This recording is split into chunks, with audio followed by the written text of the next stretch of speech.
What they're saying is that WikiLeaks has been the subject of multiple distributed denial of service attacks. It's quite a name, huh? DDoS doesn't mean anything to the rest of us.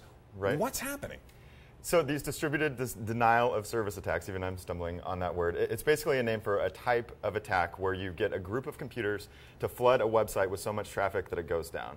So we don't know exactly who's behind these attacks, how they're being carried out, but in general, that's sort of what happens. So much traffic all at once causes something to crash. Now, let me go back to the key phrase there. We don't know who's behind these attacks. True. I don't, you don't. So we don't. Can someone find this out? And ultimately, is there some trail that's going to lead us to whoever wants to close the site down? Because obviously, governments around the world, powerful individuals around the world have ample motive to want to see this guy out of business. Yeah, there are instances where these attacks have been tracked back to a particular person or group, but it's actually very difficult, because they're using such a broad network to attack a site all at once that it's difficult to find out who is behind it. So we don't know yet. We may never know. I mean, there's a chance that those trails will lead to someone eventually. Now, all of this is so 21st century high tech, it's tough to keep track of. But there's an element to this that looks more like a 50s spy movie. It's kind of out of a B movie, really, which is what we presume is the home of the WikiLeaks servers, this warren of underground caves in Europe. Tell us about that and why they've resorted to it. So it's in Sweden. It's in White Mountain, which is, from my understanding, in Stockholm.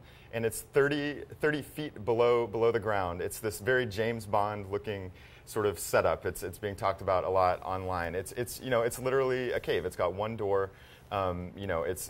It's like you said, very Cold War era spy movie. So that's one place where they're hosting their files. They're known for having a very complicated technical architecture, if you will. So they store things in many places in many different countries so that if any one computer farm goes down, that they could still keep the site up. But still they're having trouble. But that is his boast. We heard very explicitly again him saying they can't close us down. Is that true? Is WikiLeaks, because it's spread out, because it's literally underground, is it immune from any effort to shut it down or silence it?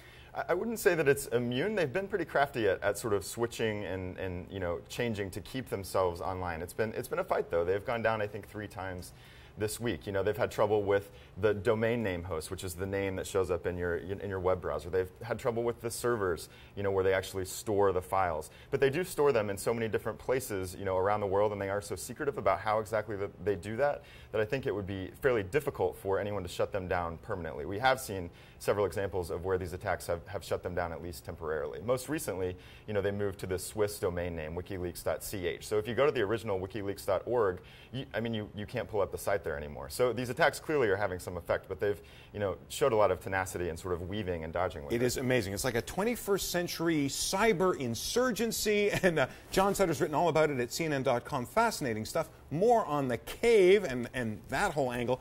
Interesting articles, an amazing story. We're following it closely. Thanks so much for this. Thank you.